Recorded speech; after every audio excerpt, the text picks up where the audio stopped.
Hola amigos, ¿cómo están ustedes? Nuevamente desde Casino Puerto Varas, del museo, transmitiendo el programa Poder Ciudadano del Sur, patrocinando, como les digo, el casino para hacer posible este programa. Hoy día me acompaña un antropólogo que está muy en conocimiento del proceso constituyente que estamos viviendo, que está muy de moda estos días. Los cabildos, el cierre de este proceso, que vamos a hablar con él. Conmigo me acompaña Fabián Paillicheo. ¿Cómo estás, Fabián? Bien. ¿Qué tal? ¿Cómo va tu tema? Tú eres antropólogo, has trabajado también principalmente acá con víctimas del volcán Calbuco, tengo entendido, en alguna oportunidad, el año pasado fue esto. Claro. Ya. Claro. Bueno, vamos a estar hablando un poco de la historia del volcán, la historia de las erupciones que han habido, que algo nos va a contar Fabián. Así que parto por el tema que más nos compete, el proceso constituyente. Cuéntanos un poco, se ha dicho que la capacidad para autoconvocarse fue menor, otros dicen que fue bien, otros dicen que fueron poco los representativos. Pero también queda la duda de decir cómo en el Congreso 150 parlamentarios deciden por 16 millones o 18 millones de personas. Entonces, si sacamos la cuenta, el muestreo no está tan malo. ¿Qué dices tú con respecto a eso? Sí. A ver, en primer lugar, el proceso comenzó en abril con estos encuentros autoconvocados y al principio no hubo mucho encuentro porque no había tampoco mucha información. Entonces, paulatinamente fue creciendo el proceso y se estima que se realizaron aproximadamente 6.000 encuentros a nivel nacional. En términos de cifras, todavía no se han liberado las cifras porque la validación de los encuentros locales no ha terminado. De hecho, los facilitadores todavía estamos trabajando con la validación de las actas, toda la información fue subida a una plataforma. Y eso ahora está siendo revisado, por tanto la cifra todavía no está. Pero en general, a los encuentros, por lo menos que me tocó asistir, la conversación fue bastante fluida. De hecho, el tema de la Constitución dejó de ser un tema de expertos, como antiguamente era, digamos. Entonces la gente... En 4 puertas. Claro, la gente está hablando sobre temas de los derechos, de los deberes y las responsabilidades, de las instituciones del Estado, y por tanto ha sido una confluencia de diferentes actores sociales en torno a este tema de la Constitución que recién comienza. Fabián, ¿qué es lo que tú percibías de qué es lo que le inquieta más a la gente? ¿Qué es lo que le gustaría, por ejemplo, que se incluyera en esta Constitución? Derechos sociales, principalmente. Por ejemplo, el tema de la salud. Está consagrado la educación, la salud. Claro, claro, pero lo principalmente, lo que se observa es que el Estado hasta el momento no ha garantizado cierto acceso igualitario a lo que es salud, educación, vivienda, por ejemplo, trabajo. Entonces, en los encuentros locales se ha discutido este tema. ¿Cómo es que el Estado debería tener un papel un poco más protagónico en... Pero a tu juicio, a ti como experto, antropólogo, en fin, ¿te llama la atención de que la gente solamente apele a que la Constitución tenga estas cosas, pero por información o por un montón de cosas, por conocimiento, no pide cosas que son a lo mejor un poquito más importantes, que son la propiedad, el derecho a la propiedad? No al derecho del Estado a la propiedad, sino que el derecho del... Claro, de hecho, por ejemplo, uno de los temas que se discute es el tema del emprendimiento libre, el derecho a la propiedad del emprendimiento libre, y en varios encuentros ha salido el tema de que eso debería estar consagrado ya en términos de valores y principios dentro de una constitución. Pero otro tema muy importante que ha salido es el tema de la participación, cómo consagrar la participación ciudadana en el ámbito constitucional. Exacto. Porque actualmente, por ejemplo, el tema de los referéndums, de los plebiscitos, de las consultas, no están garantizados constitucionalmente. Correcto. Porque Chile tiene un sistema más bien representativo, más que una democracia participativa. Entonces ese es un tema también. Oye, y algo de inquietud del ciudadano en realidad por cambiar un poco el modelo de presidencialismo, ser tipo de gobierno con una bicameral, por ejemplo, Sí. con un primer ministro, a lo mejor, Sí. en la cual haya una cierta facilidad para, en caso de que un presidente o un primer ministro lo está haciendo mal, basta una votación o una... Porque mucho se habló esto de la Asamblea Constituyente y principalmente la derecha hizo tanto escándalo que promovió más el tema de los cabildos constituyentes, que la gente fuera más, porque encontraba que esto era una amenaza y que la Constitución estaba muy bien como estaba, en fin. ¿Cómo viste a la gente? ¿La viste preocupada? ¿La viste? Me llamó la atención al principio, dijiste muy cordial esta de las reuniones. La gente les gusta que los llamen a participar en algo y se sienta bien. Claro. Al ciudadano le gusta que lo llamen, lo tomen en cuenta en el fondo. Sí, sí, porque por lo menos lo que son las políticas públicas en Chile no está tan institucionalizado lo que es la participación. A la gente muchas veces se le consulta, pero estas consultas tampoco son vinculantes, por ejemplo. Entonces, hoy en Pero día... algo queda. Algo no queda. importa, claro. Abrieron Claro. la puerta, no se sabe, Claro. ya no se cierra. ¿Me Ya entiendes? no O sea, se ya cierra. no De será hecho- vinculante porque no puede ser vinculante. O sea, nosotros no podemos votar como un congreso, pero ya Claro. va a haber una Claro, señal. de hecho, este proceso recién comienza. Exacto. El día 23 de julio se va a hacer el cabildo provincial, donde se van a discutir los acuerdos que se hicieron en los encuentros ¿Y locales. quién hace el cabildo ese? Ese cabildo lo convoca el gobierno, digamos, porque ya es un cabildo propiamente tal que se va a hacer va a estar a cargo de la gobernación de Yanquihue. Y el día 6 de agosto se va a hacer el cabildo regional. Entonces, después que se hagan estos cabildos, se van a hacer las bases ciudadanas para la nueva constitución, para ingresar un proyecto al Congreso para que pueda cambiarse la constitución.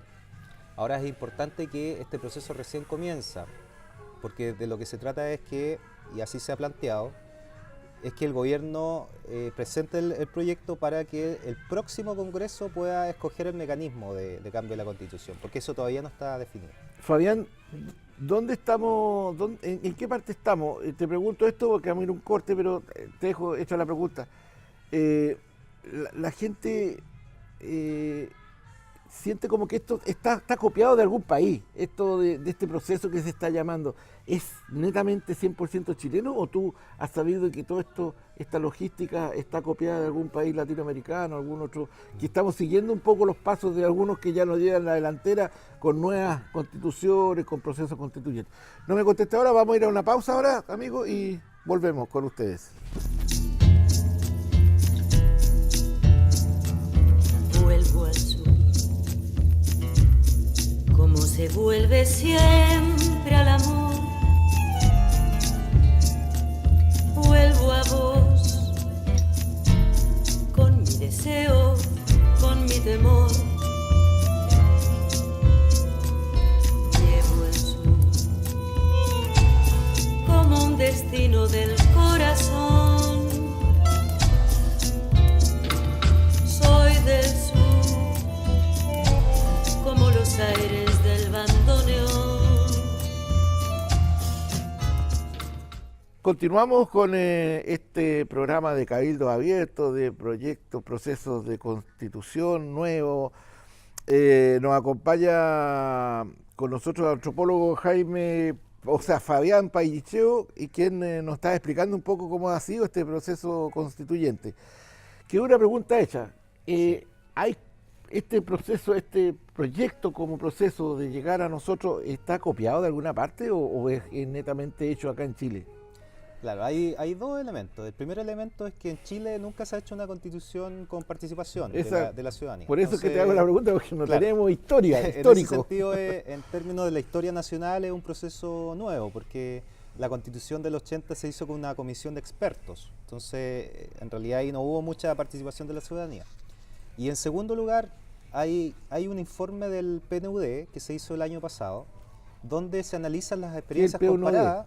Claro, ¿Qué es el PNUD? El PNUD, digamos, es una organización internacional, digamos, que hace una comparación de los cambios constitucionales tanto en América Latina, en Europa, en África, Y lo que se observa es que lo que está haciendo Chile es bastante, comillas, novedoso. ¿Ya? ¿Por qué? Porque Chile está optando por una vía institucional para hacer el cambio de la Constitución. Generalmente en otros países, por ejemplo en América Latina, lo que se hace... Colombia, por ejemplo, que lo hizo hace muy poco. Claro, ahí se hizo el tema de la séptima papeleta, donde no estaba contemplado el cambio de la Constitución en la Constitución que existía, y la gente lo que hizo fue ingresar otra papeleta pidiendo el cambio de la Constitución. Y eso después lo toma el presidente y convoca un plebiscito. Correcto. Pero acá en Chile se está optando por un modelo más institucional, ya que no se está convocando un plebiscito para cambiar la Constitución inmediatamente a través de una Asamblea Nacional Constituyente, por ejemplo. ¿Ya? Por tanto, lo que estamos observando yo diría que es una ¿Pero por mezcla. qué le tienen tanto miedo a la Asamblea Constituyente? Si volvemos a Colombia, por ejemplo, como ejemplo, ellos tienen una Asamblea Constituyente y Colombia es un país prácticamente 46 millones, pero son medios derechistas, siempre gana la derecha. Claro. Y este sistema funciona bien, la Asamblea Constituyente. Sí. ¿Por qué tanto temor a la Asamblea Constituyente? Yo creo que más bien el temor parte por la clase política establecida, digamos, porque ellos igual... Son medio ignorantitos, po. Claro, y hay un tema de traspasar poder a la ciudadanía, que les cuesta, digamos, les cuesta traspasar el poder porque eso significa también, digamos, restarse poder a ellos mismos. Entonces, por ejemplo, en tema de los cabildos siempre ha salido este tema de que la gente quiere una asamblea constituyente. Y la asamblea constituyente, las experiencias que se observan a nivel comparado resultan, porque son miembros de la sociedad civil. Pueden ser, no sé, organizaciones sociales, sindicatos, gremios, sociedad civil en general, donde se escogen para que ellos elaboren una constitución y después esto pueda ser referendado con un plebiscito. Fabián, por último, ¿hay malestar? ¿Tú notaste que hay un malestar creciente en la población con respecto a lo que está sucediendo hoy día, por ejemplo, con los políticos, con la corrupción, con una presidenta que le gusta más andar afuera porque llega a cualquier lado? La semana pasada llegó a Puerto Varas y habían incidentes, había gente, los mapuches querían protestar, había gente, y ya no puede recibir a nadie, o sea, no es un presidente que se salga así y diga, aquí estoy, los quiero saludar. Vimos, por ejemplo, la semana pasada un Puerto Varas militarizado, y yo no sé, aquí hicieron una cumbre acá, cuando lo único que viene es encerrarse hoteles y no participan con la ciudadanía. Entonces, ¿qué está pasando? ¿Qué no está pasando a nosotros en Latinoamérica? Porque antes los presidentes podían caminar por la calle, hoy día son tantos los estallidos, hay muchas excepciones, hay mucho enojo en la gente. ¿Lo percibiste tú en estos cabildos? ¿Sí? Bastante. Se nota. Hay un tema de crisis de las instituciones en general.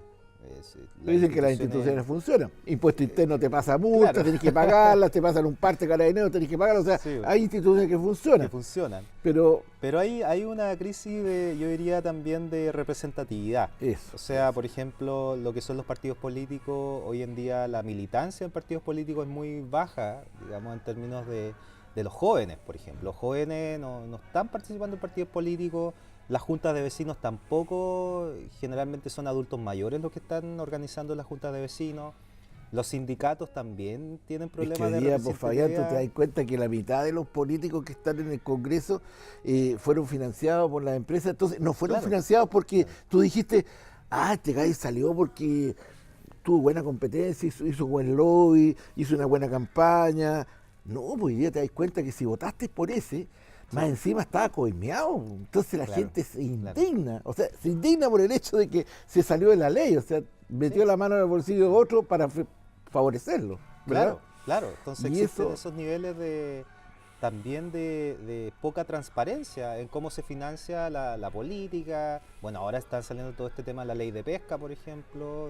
La poca honestidad y la de las 7 familias, Claro. y que hay que derogar la ley, entonces, Claro. claro, la gente tiene derecho a estar de alguna forma descontenta con este sistema, ¿verdad? Sí, Ya. y por otra parte también, como decía, el tema de la representatividad en las organizaciones como sindicatos, partidos políticos, juntas de vecinos, la gente no está participando mayoritariamente, pero por otra parte también hay una apatía política, que eso es muy importante igual señalarlo. La gente no le interesa mucho participar Pero ahí en donde está el procesos punto, políticos. ¿ah? Tú como antropólogo piensas que una buena reacción de la gente no querer participar, Es como, por ejemplo, cuando te invitan a jugar un partido de fútbol en una canchita ahí en el barrio y no te dan la pelota, te vas para la casa y no insiste en jugar, por ejemplo. Sí, sí, sí. Y la gente está en esa de irse para la casa y no Claro. esperar la pelota. ¿Ah? Hay una apatía respecto a participar en procesos políticos, pero también hay un tema de educación cívica, que siempre lo mencionan. O sea, que la gente 40 años tampoco... sin educación cívica. Claro, la gente tampoco está interesada por temas cívicos o de interés público, está interesado más en sus propios temas, en pagar las deudas, en criar a los hijos, en temas que son más bien de carácter cotidiano y familiar. Por tanto, no tiene mucho horizonte para abrirse hacia la comunidad. El sentido de comunidad en Chile se ha perdido bastante. Bueno, bastante. lo que pasa es que estamos todos envirulados con el consumismo. Si el consumismo Claro. es el virus que nos lleva a todo. Queremos tener auto, tele, todo y no tenemos capacidad, pero como el sistema nos da cómo hacerlo, nos metemos y después estamos ahogados con las deudas y entonces no participáis en cosas que están pasando aquí en la ciudad. Y que tienen que ver con la comunidad. Y son que tienen que ver relevantes. con la comunidad y por otra parte el tema de la tecnología igual. O sea, Exacto. cómo es que la tecnología también nos ha afectado a las relaciones sociales. Hoy en día estamos en una reunión, por ejemplo, y todas las personas están con sus celulares y al mismo tiempo están contigo. Tú no sabes si están contigo o están en otro lado. Y por tanto eso también influye Bueno, en lo que... tú sabes, Fabián, que está declarada una pandemia ya el celular. Claro, sea, claro. Y eso implica de que, por ejemplo, los chicos ahora ya no se dicen las cosas cara a cara, sino que se lo dicen a través de WhatsApp o a través de Facebook. Y eso también afecta las relaciones y la construcción de comunidad. Por ejemplo, los niños hoy en día ya no tienen juegos tan grupales como antes. Están instalados frente a la tele, viendo los monitos. Y antiguamente los chicos, no sé, no jugaban, se desarrollan intelectualmente entre ellos, ni Claro. tienen la capacidad de frustración que teníamos Y aparte que antes. los dibujos animados, si bien bueno, muchos de los contenidos son comillas inocentes, los chicos no tienen eso que tenían los chicos antes de la creatividad, porque la televisión te lo presenta tan explícito. Claro. No que te deja finalmente desarrollar, no tienes te manche. deja desarrollar la creatividad infantil en ese sentido. Entonces, por una parte está afectando la creatividad y por otra parte está afectando las relaciones sociales de los propios niños, los juegos. ¿Cómo han cambiado los juegos hoy en día de los chicos? Oye, pero bueno, hablando de eso, nos quedan pocos minutos. Hablemos un poco de esta sociedad que cuando viene no hablemos de una catástrofe natural. Esta es una erupción normal de un precioso volcán que se hizo sentir después de muchos años, erupcionó tranquilamente, no metió bulla, no vibró, no hizo nada. Toda la gente se espantó, por supuesto. Aquí en Puerto Ara no queda agua, hubo un pánico en general, el volcán no hizo nada, pero hubo algunos damnificados para el lado de... ¿Dónde anduviste tú? Ensenada. En Ensenada, ya. Sí, ¿Cómo viste tú la fraternidad de la gente? A mí no me interesa si le llevaron canasto o no le llevaron canal. sí, La esencia esa que se ha perdido con el celular. sí. ¿Tú la viste que se vuelve otra vez a la edad de piedra? Un poco así de que Sí. tú tienes esto, yo tengo esto otro, juntémonos, hagamos comunidad. Curiosamente, en sectores como Ensenada o un poco más allá, Ralún, uno piensa que en lo rural podría existir esto de la comunidad. Y es como la idea que uno tiene preconcebida. Sí. Pero, bueno, nosotros hicimos ahí un estudio, estuvimos viviendo también en Ensenada, estuvimos viviendo 2 meses allá. Y nos dimos cuenta que esta comunidad en realidad no existía así como la imaginábamos. ¿Está La gente- segregada? También había fragmentación, había segregación de la gente y por tanto cuando ocurre esto del volcán, surge esto de la comunidad. ¿Mm? Entonces el volcán también activó, digamos, ¿La hermandad? la hermandad, la solidaridad, pero curiosamente después que pasó, nuevamente las familias Vuelve para atrás. vuelve a, O sea- a su nido y, por ejemplo, ahí en Ensenada hay como 12 juntas de vecinos. Ah, no y, menor, y uno se pregunta por qué hay tantas juntas de vecinos.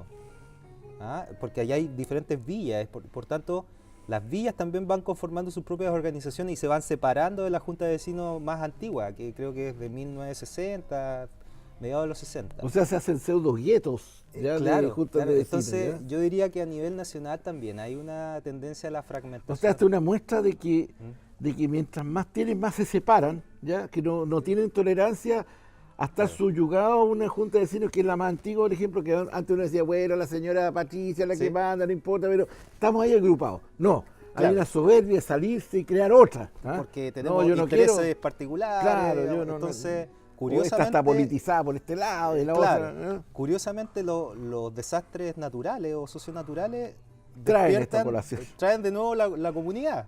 Es curioso eso, que tenga que ocurrir una erupción para que nos miremos entre nosotros, con los vecinos, para que nos ayudemos, digamos. ¿Mm? Por ejemplo, allá nunca yo vi una campaña donde los vecinos se organicen para sacar la tierra del vecino. ¿Mm? Siempre esperaban que venga la MUNI, en vez de agarrar las palas, digamos, porque ellos igual tienen palas, carretillas, y poder entre todos sacarle la tierra a la abuelita que vive sola, digamos. Ya. ¿Mm? Entonces, también hay un tema de la cultura del recibir igual, que lo conversamos hace un momento atrás, de que también se instaló como forma digamos, de recibir beneficios por parte de la municipalidad, del Estado, antes que organizarse como comunidad. Ya. Sí. Sí, sí. Entonces yo creo que por ahí va, por lo menos los efectos de estos desastres naturales, que yo diría que una de las cosas positivas, comillas, es que despierta esta solidaridad. Claro, pero como dices tú, es como la marea alta y la marea baja. Pasa esto y todo el pobre a su pobreza, el rico a su riqueza, como dice Claro, Juan claro. Manuel Serrat. ¿ah? De hecho, yo Y la conversaba señora con, en la camioneta ya se retira su camioneta para atrás, ¿ah? Y todos seguimos igual. claro, ¿ah? yo conversaba con presidentes de juntas de vecinos y me decían que antes de la erupción nadie iba a las reuniones de junta de vecinos. Y después de la erupción, curiosamente empezaron a llegar un montón de gente a las reuniones porque tenían que darle los certificados de residencia Ah, para claro. recibir, digamos. Pero era por un interés particular. Claro, claro. ¿eh? Entonces, pasa eso. Y eso pasa en todo Chile, en los barrios, en la ruralidad. Lo rural lo tenemos muy idealizado. Lo rural ya cambió hace rato. En el campo están viendo la novela, están viendo los reality, saben la vida de los famosos, digamos, a través de las noticias. Se les cambió el concepto de Claro. campesino, de esa vida relajada, que se dice, ya cambió. Sí, Qué justamente. increíble, ¿eh? Y los modos de producción también cambiaron. Mucho de la gente de Ensenada, por ejemplo, trabajaba en estos centros de cultivos de salmón. Ya. Ah, eso trajo también un poco el cambio de la pillería, o sea, Claro. Y hay mucha de migración, de la de revolución. gente que viene de afuera. Que se Exacto, instala esa ahí. gente trae know-how nuevo de cómo torcer de repente las cosas, Sí. la inocencia se perdió, Claro. se violó esa inocencia. Bueno, Fabián, ha sido grato tenerte acá, nos hemos entretenido hablando de los procesos constituyentes, de la forma de hacer comunidad también, principalmente acá en Ensenada, con el fenómeno del volcán Calbuco. Y bueno, me despido, gracias por venir. Muchas gracias. Antropólogo lo vamos a tener nuevamente en un futuro, así que estés muy bien, Fabián. Vale, gracias. Bien, amigos, nos vemos para estar con ustedes la próxima semana con un nuevo tema y que estén muy bien.